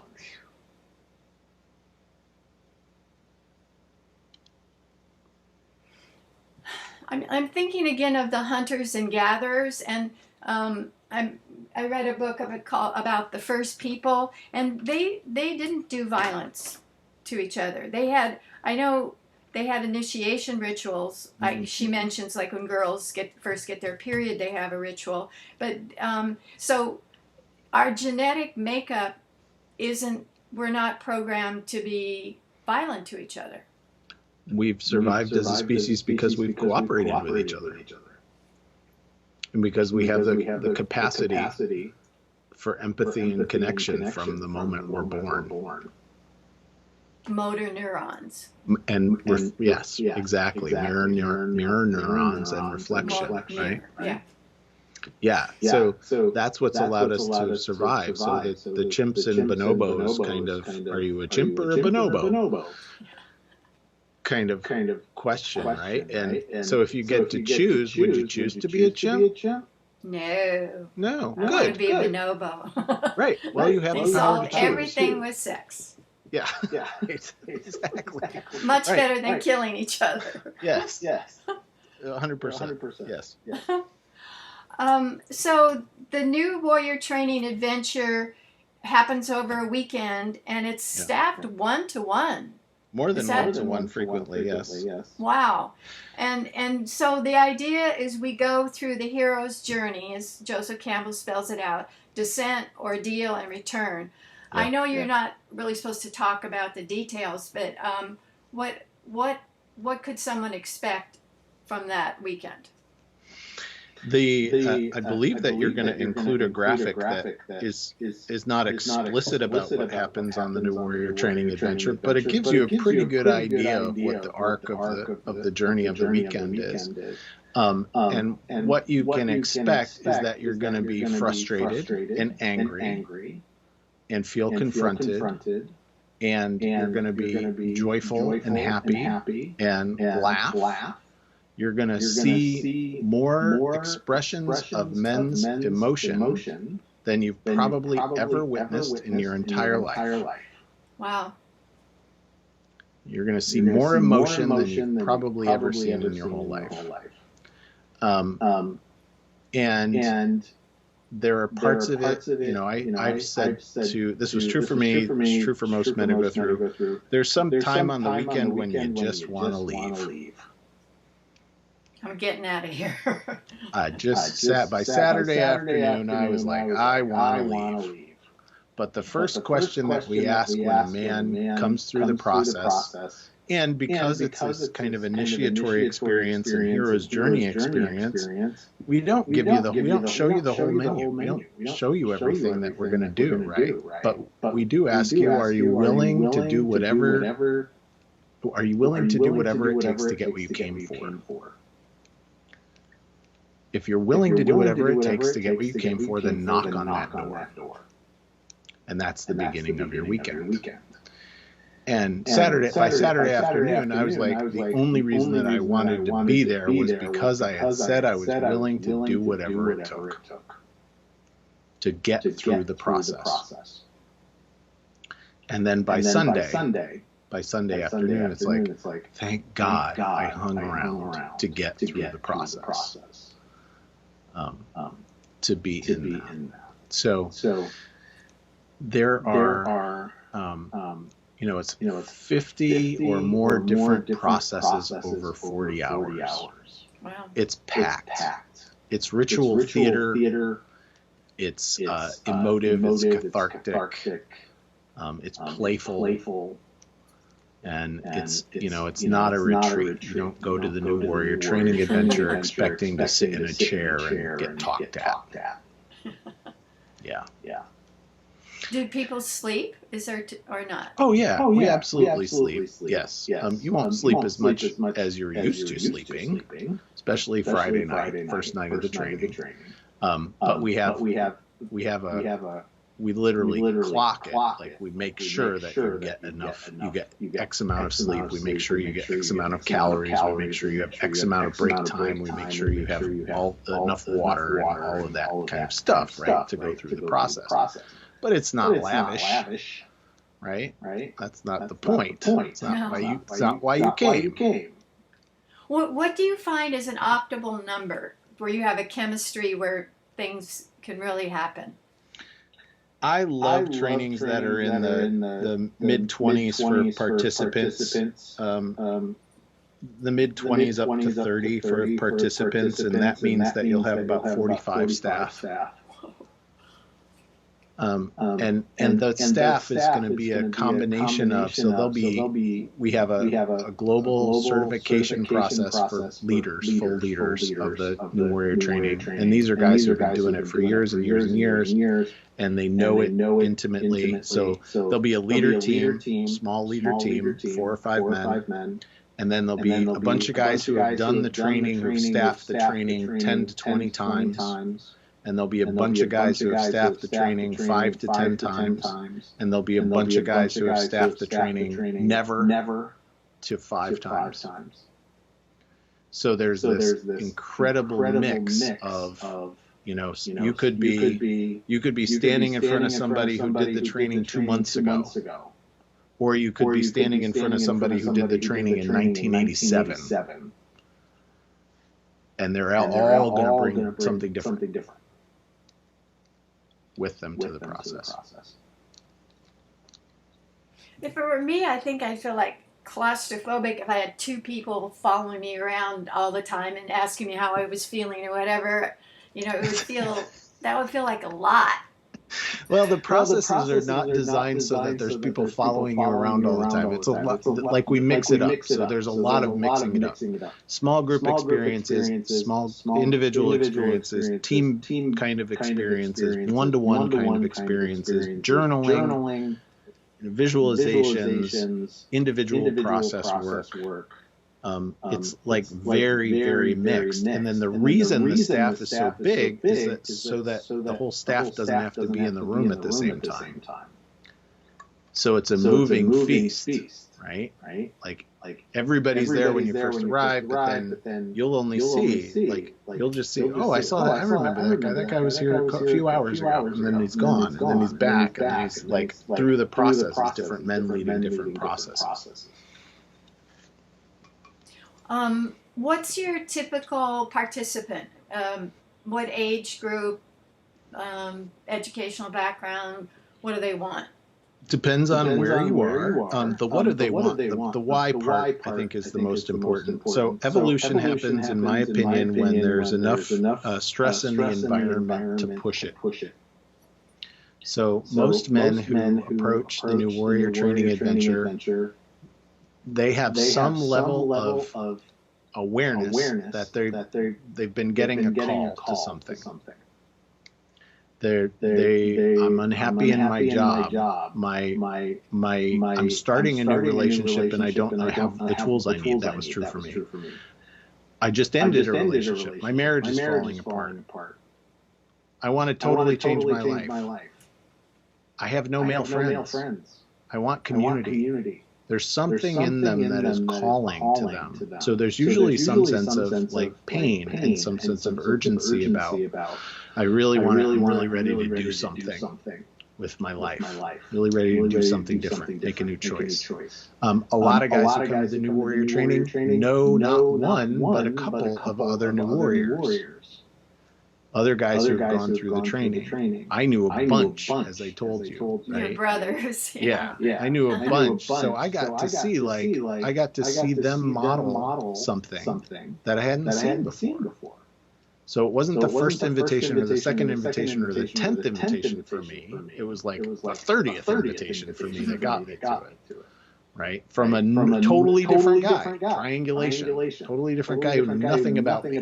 Your chiropractor. My chiropractor. Right. So that's what's true. And then demographically, the demographics are shifting. But, on any given NWTA weekend, there's going to be a few guys in their 20s. There's going to be a bunch of guys in their 30s. The bulk is going to be late 30s to mid 40s. Midlife crisis time. Midlife. Yep, that midlife transition point. That's a big deal for a lot of guys. And instead of going and buying a Corvette, they come to the New Warrior Training. Right. Good. And then we have a vibrant, because of the boomers being the largest generation in the world right now, we have a very vibrant elder community.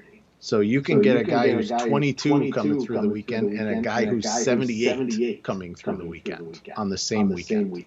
Neat. Yeah.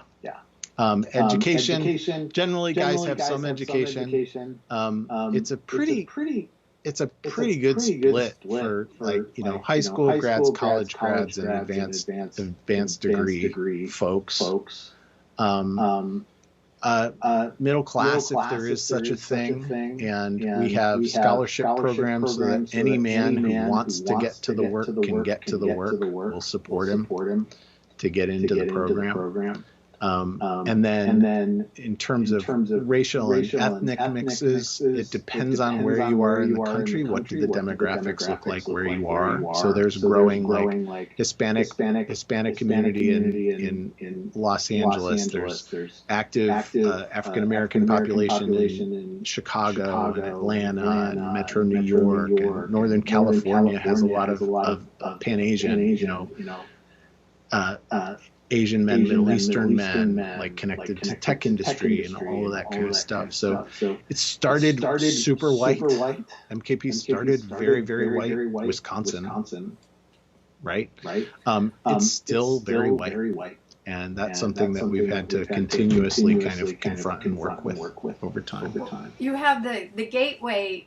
Oh yeah, yes. Yeah, so they focus. So I would go to a group just for African American men, or just for gay. Hello, gorgeous. I like your name. My name's Gail. What's your? Oh, you probably don't want to say it. This is Lee. Hi, Lee. And if I turn this to, is that gonna? Can I hear you outside now, Gail? Not yet. I can. Oh you yes, hear me? I can. Yeah. So Lee, what grade are you in? I'm a senior this year. Where would your dream college be? Salem State. And what would your dream major and career be? Psychology. And then you'd be a therapist? Psychologist, yeah. Fabulous. Anything you want to say about understanding Gen Z? What people might not understand about Gen Z and teenagers? Ooh. We have a lot more access to the internet, so we have learned a lot more things than the older generation. You know, I just did a book called Climate Girls Saving Our World, and that's exactly what they said, just what you said. And so they think they're smarter and braver and more conscientious than adults. Definitely not smarter. Okay. Not smarter, but maybe more conscientious or something. Yes. What do you see in terms of gender roles in high school? I know a lot of youth are really interested in like fluid gender roles. I don't want to be identified as a this or that. You know, what do you see in terms of your high school? My high school definitely has a lot of that, and I think the past few years actually a lot more people have come out as non-binary or trans, and I think it's just feeling safe within their environment for them to do that. Some people say, well, it's just kind of like an adolescent rebellion, a trend, a phase, or something. But what do you think it is? Like saying I'm non-binary. It could be that, but it can also be feeling safe within their environment, feeling safe with the people around them enough to be like, hey, this is who I am, this is how I want to identify. So if I say I'm non-binary, what does that mean that I do differently than saying I'm female? Non-binary is existing outside of the binary. Like I'm non-binary, but I still present as feminine, and it's not about clothes choices or like the way you present yourself. It's how you feel inside. I do not feel like I am a girl, so I am non-binary, and I do not feel like I am a boy. So I am in the middle where I can be both or be neither. You know, there's a psychologist named Sandra Bem who did studies on androgyny, and she found that people who score high on both masculine and feminine, that she called androgynous, are the healthiest because they're flexible. So I can be feminine with a baby, and I can be masculine if I want to ask my boss for a raise. So it makes sense that androgyny gives you a lot of flexibility. Yeah. Congratulations, you're going to be in a book. Oh. And you can add to it when you read it. You can, if more comes to mind, you can add to it. Oh, cool. Because we're flexible. Thanks, Lee. You're welcome. I was going to say what a cutie, but that's not very about non-binary. Oh, they are. They really are a cutie. Well, that was nice. What a treat. Yes, Lee's. That was you just got a lot out of Lee. Wow. I'm actually a little surprised. It was because of Earth Haven. They said because your Skype thing says Earth Haven on it. So that's what they noticed. They said Earth Haven. Oh, I like that name. Oh, okay, good. They have a lot of attraction to kind of Wicca and stones and earth and like all of those kind of, they collect all that kind of stuff to process. So Salem State, close to Salem, Massachusetts, hub of witchcraft in the U.S. There you go. So the gateway. So if I want to go to a gateway, I've got to be like an African American or an Asian or young or whatever to be in that group, for a gateway group. For a gateway group, yes. And that was something that has developed over time. And our first gateway training was GBTQ, so gay, bi, trans, queer questioning, men. And the first one of those that we did was 12 years ago, maybe more than that. And the idea is to make the minority the majority. Right? So on a GBTQ gateway weekend, 95% of the staff are going to be GBTQ men. and they culturally they make some shifts in the processes so that there's a different feel. The music is going to be different, the kind of cultural expression is going to be different, the feeling of the weekend is going to be different in such a way that a man who identifies as GBTQ and would feel unsafe going into a container where he doesn't know, or where he's going to make an assumption that it's mostly going to be straight guys, will go in and look around the room and say, okay, these are my people. Got it. Now I can dive in with you, right? And not every man does that. So plenty of GBTQ men just go through a regular open NWTA and get an incredible amount of experience from that. And it's a different kind of experience. Yeah. Right? So it depends on what kind of impacts, what kind of trauma they may have. The BIPOC, Black, Indigenous people of color. So weekend for Black men that we're going to do next year, it got postponed because of COVID. But similar things. So now there's a growing and active community of men of color in MKP. In the pandemic has actually fueled this, because now they're connecting across the whole country.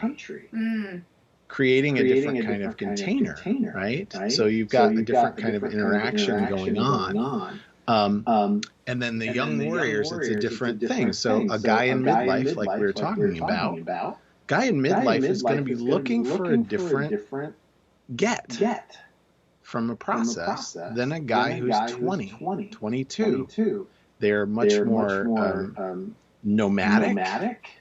They're much less anchored. There's more about finding a deep generational connection. There's more about ego building, about building themselves up. There's this idea that they've existed, they're digital natives. They've existed in digital culture forever, since they were two. And so they understand the world and see the world in a different place, from a different place, right? They have different kind of mask that they wear than a 45-year-old married guy with kids. Absolutely. So how much demand is there for the young gateway? How many of those have you done? They've only been around for less than 10 years, and I think that we've done 6 of them. Something like that. So those end up being events that are like gather men from across the country kind of events. And I hope and anticipate that we will. What I'd like to see MKP doing is like 4 to 5 BIPOC gateways, 4 to 5 GBTQ gateways, 4 to 5 Young Warrior gateways, 4 to 5, probably 2 to 3. We have a Challenge Warrior gateway, which is for men with disabilities, any kind of disability. Again, imagine going to a place where the staff that's leading the training are also men with disabilities who understand your world. Right? That's powerful. Yeah. So then if I go through the training, I want to say, okay, what are you just going to leave me hanging here? What's next? I can go to an integration group called an I group. Yep. And you've done over 1,000 of them. They're peer facilitated. I could be in one for years, right?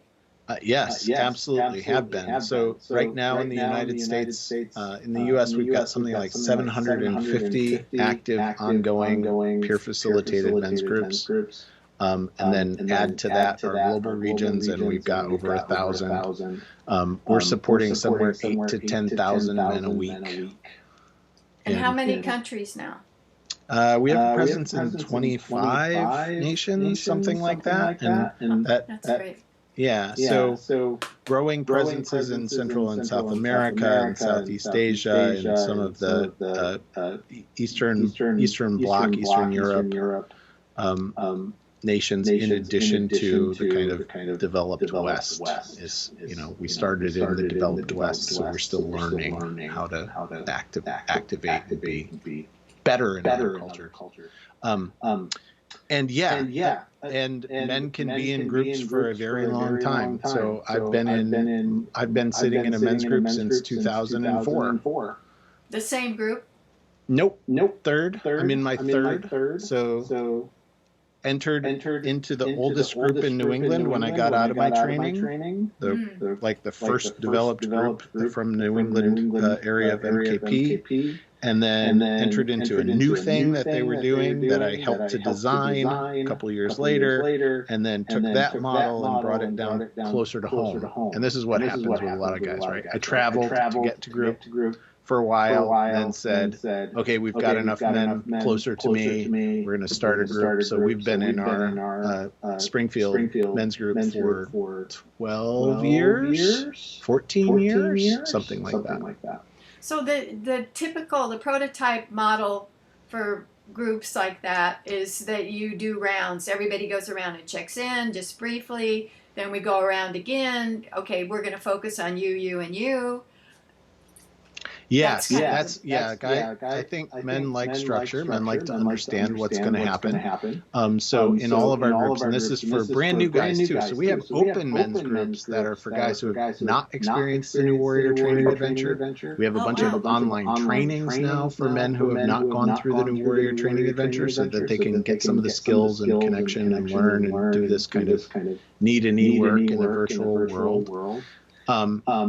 And we have a structure. So yes, we're going to get together. We're going to check in. We're going to get connected to ourselves and each other. We're going to do some accountability work. You have goals. How you doing on your goals? You have agreements. How you doing on your agreements? We're going to do some individual process work. What's going on for you specifically?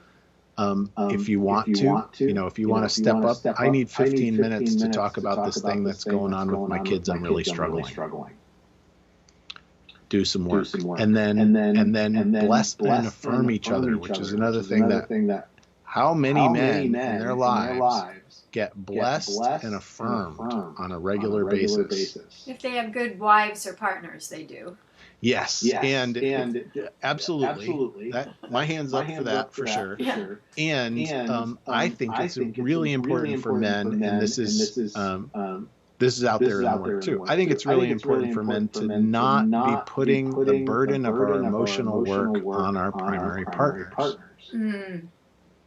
Whoever they are. It's not my wife's job to carry my emotional burden. It's not my wife's job to do my emotional work for me. And yet a lot of men, we are actually taught, hey, when you get married, your wife gets to carry your whole emotional burden. Oh, and the housework also. Oh, how do we say that? What's a saying that would encapsulate that? I mean, because they don't say that directly. They don't say that directly, but it's the you've arrived kind of thing. It's like now you've got that person. So we've been telling you not. Society has been giving you messages to stop connecting with men on an intimate way.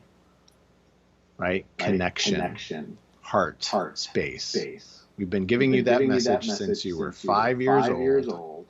By your teens, we had probably beaten it out of you, one way or another. Now you got to get with a partner. And that's where you express your emotionality. That's where you bring your emotion. Oh, but we're not going to give you any skills or tools to do that. And it's not your main job, because your main job is to make money. Their main job is to make money, right? To provide and be that. So that's what in peer facilitated groups we aim to do. Give you a place to do that emotional work, give you a place to build skills so that you can actually do the hard conversations in your primary relationships in a good way. In a loving and more open-hearted way, and take responsibility for your own shit. Clean up your side of the street. Yes, women initiate 70% of the divorces in the United States, right? That's one of your statistics that you threw out. Why the hell wouldn't they? If they're with partners who have never been taught to deal with their own emotional stuff, who don't have skills for deep relationship and communication, who have been taught to wear a mask of invulnerability all the time, and not to break it open, not to show themselves. And they don't know, if I don't know how to have self-compassion, how can I be compassionate for my partner if I don't know how to have self-awareness, what I'm feeling, thinking, judging, where those feelings, thinkings, and judgments come from? How can I be in a conscious, aware relationship, fully in a relationship, right? Then we have to rely on roles. Then we're stuck with just relying on your role as a woman is this, or this partner. My role is this. Don't go out of that box. Well, most women I know these days, screw that.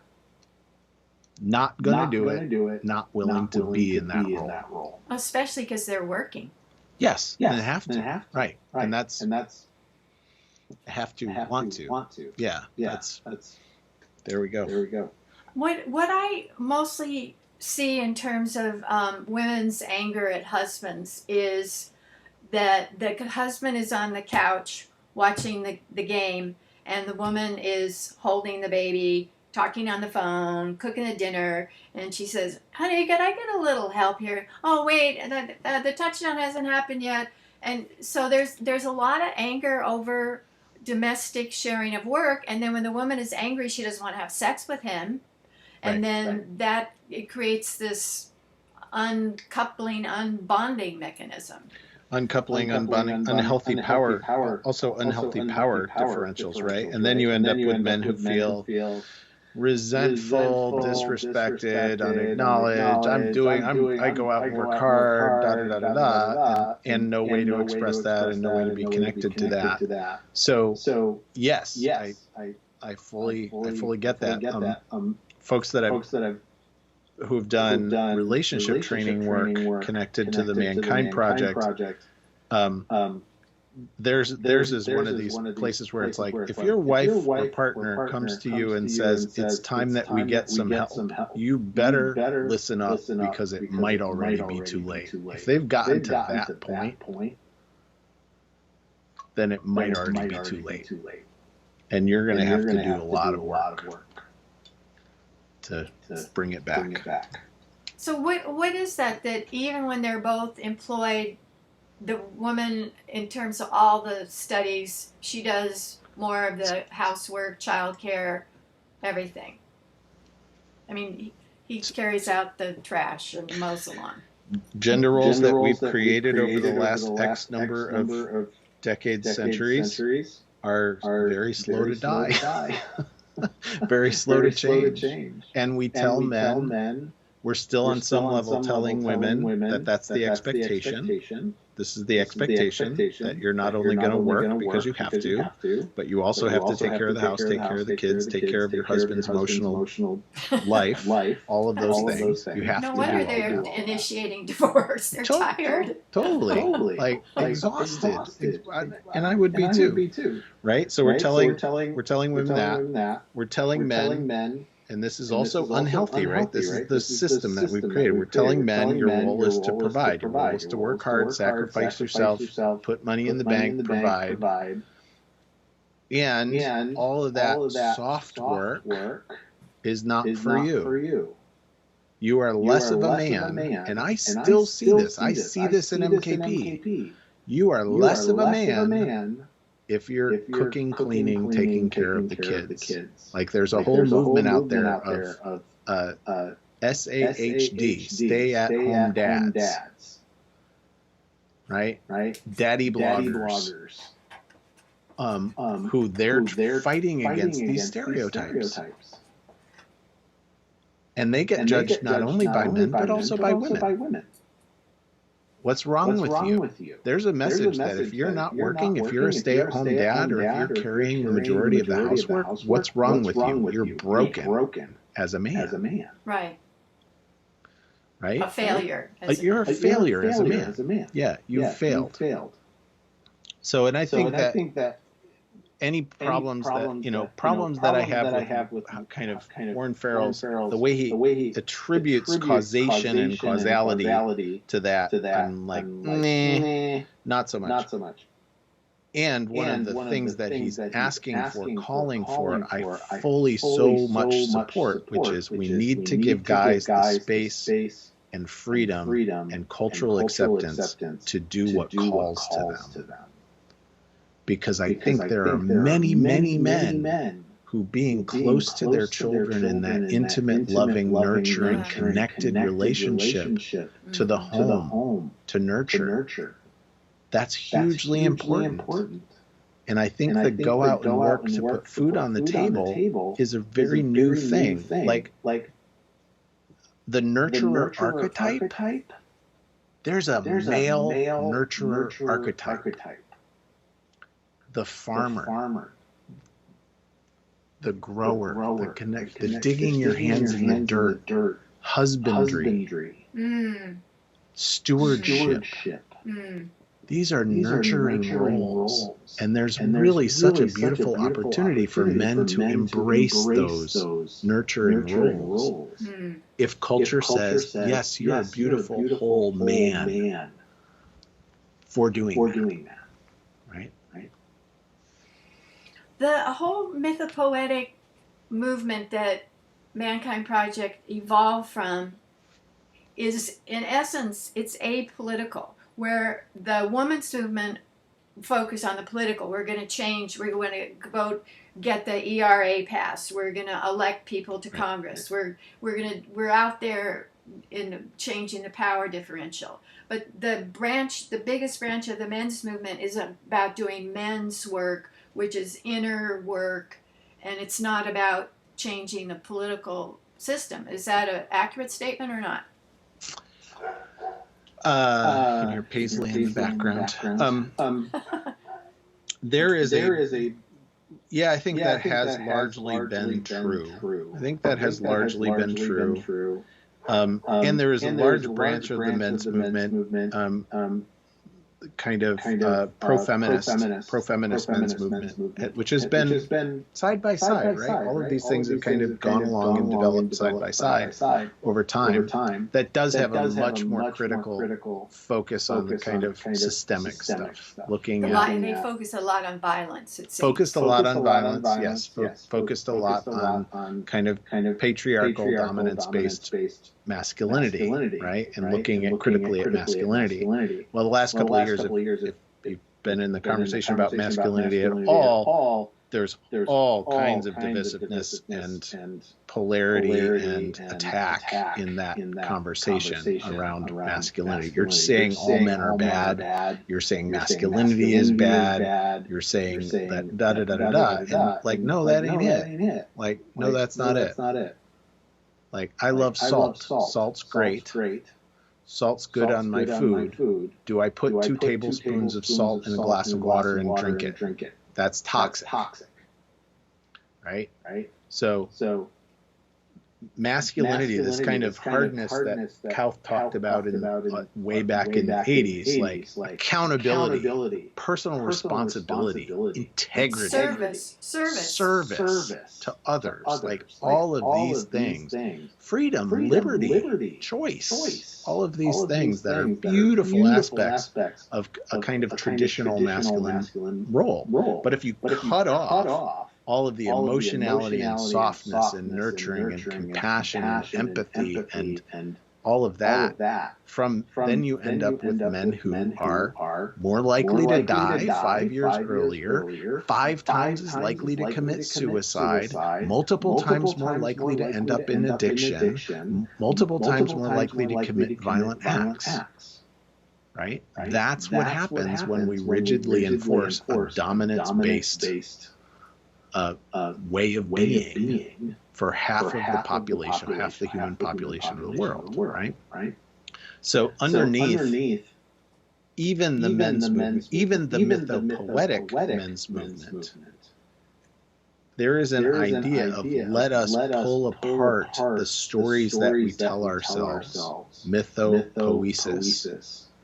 Mythos, stories, poesis, creation. Creation of reality through story. What are the stories we're telling ourselves? Let's pull them apart. Let's analyze them. Let's look at them. So I think that mythopoetics, there's an incredible opportunity for us right now to rewrite and rethink the mythologies that we've been living with for a long time, that have gotten radically dumbed down in consumer consumption-based cultures.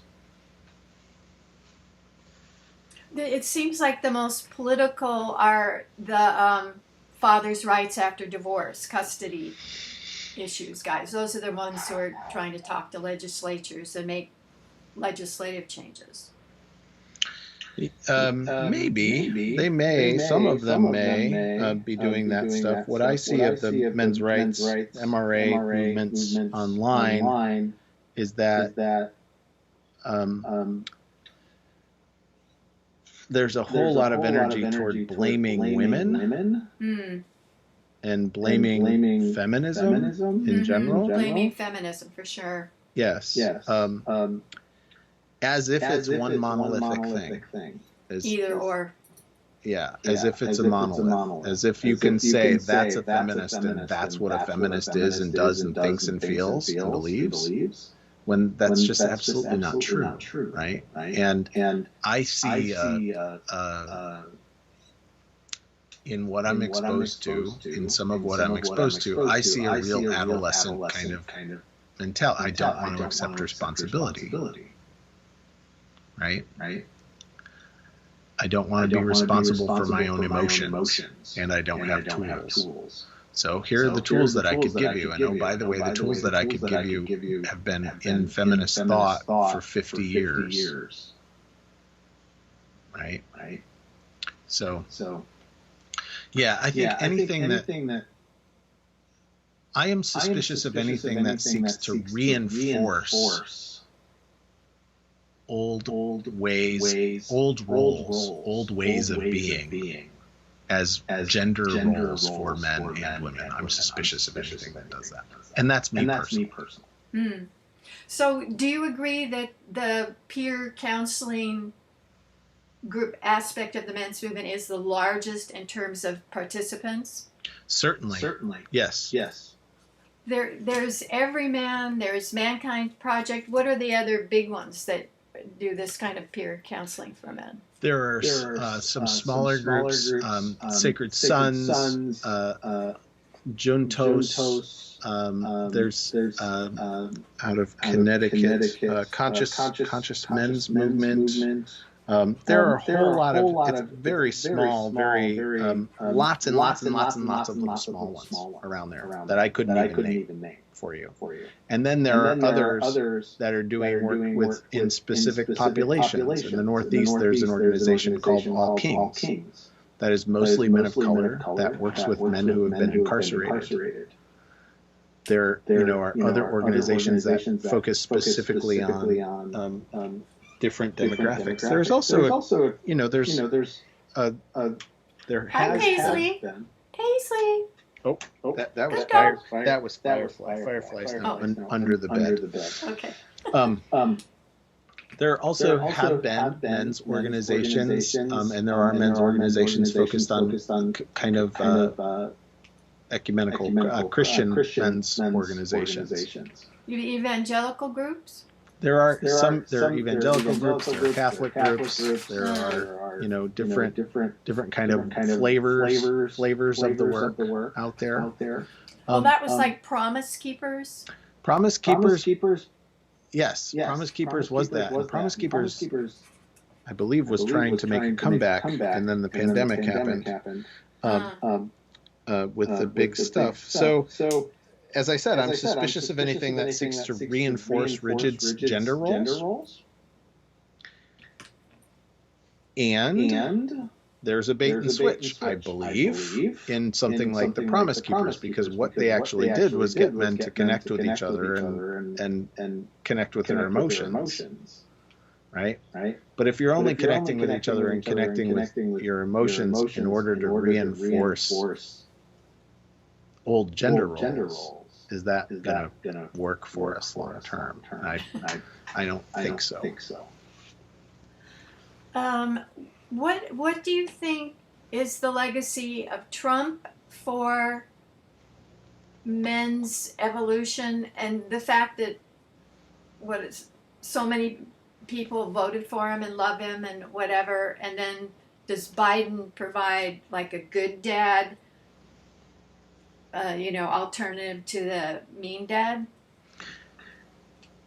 I'm gonna say there's some great stuff out there. I'm not going to take any position because of my connection to the Mankind Project. We're a 501 non-political, nonpartisan organization. And looking at the lens of politics through gender and gender roles is very enlightening. It's a great place to explore, right? Let's look at characteristics of what I would refer to as mature masculinity or immature masculinity. What are the developmental roles? What are the values, the highest values claimed? So is the highest value connection and care or liberty and independence? And those are both beautiful values. How do we hold them? And then how do we use them in our political lives to help communities, help our communities, or hurt our communities, right? How do we use those things? So there's work being done by other people out there, like Jackson Katz is a name that I would put on the books. He's written two books about masculinity in politics, which I think is very important work that's being done. K-A-T-Z? K-A-T-Z, yes. Yep. Okay. But what can you just say what you think? Because I'm curious about this. Why people love Trump so much, men and women? He connects to what they believe they value most, and I would define that as this kind of liberty value, a self-centric, self-served value, which is very common in our culture. And he responds to what they fear. And this is common throughout history, right? That leaders who step forward and say, over there's the monster, and I'm going to fight the monster. People respond to that. People feel safe having somebody tell them that they're going to protect you. I'm going to protect you from what you view as a monster. Which is a male role. Which is has been a very traditional male role. Yeah. Yep. Okay. I want to end up with a quote from you about movements. You said movements fail because of the lack of mature bonding, the kind of connection, you've used that word a lot, that allows groups to overcome personal and psychological blocks, resolve interpersonal conflicts in a way that's energizing rather than draining to their efforts. So if there's like a political party that wants to learn from you, like every political group that I've ever been in, there's always fighting between who's the most pure. I'm more pure than you. And then they split and there's these tensions. Yes. So what would you say to any kind of activist group about how not to fall into those kind of factions? That's exactly why I wrote that quote. Yeah. What I would say is that no mud, no lotus.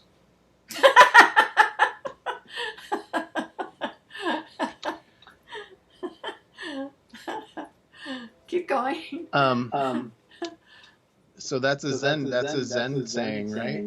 And in order to do that, you have to get into the mud. You have to dig down. You have to go down.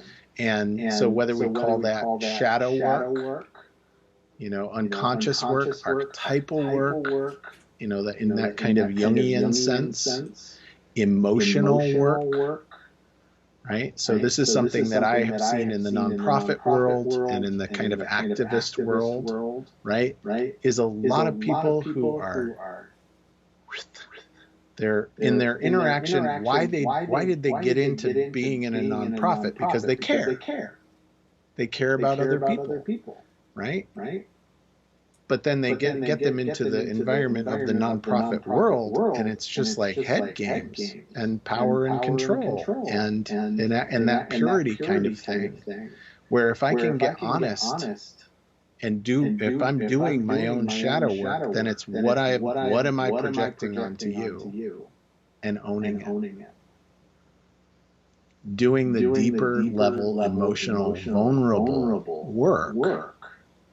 That is the space of relationship and is the space of connection. I've been, around the academic and academic nonprofit world for most of my life, and right, academics so disconnected, right? They're in their heads all the time, and that full integration of the mud and the aspiration has to be part of the conversation. And those are long, slow conversations.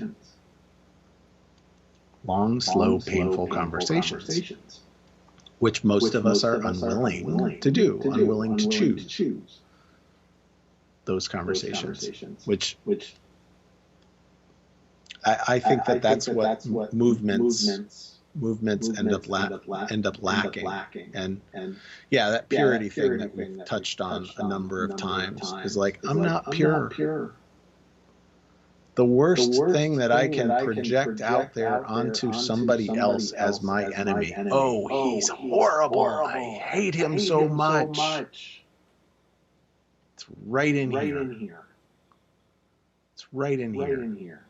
Claiming moral superiority from any side of a spectrum is going to damage our collective ability to move forward, I think. Okay, great. We've covered a lot. I'm really appreciative. Anything else that comes to mind that you want to add? This is going to be a long chapter. It's because you have so many great insights. It's fabulous. I'm very appreciative.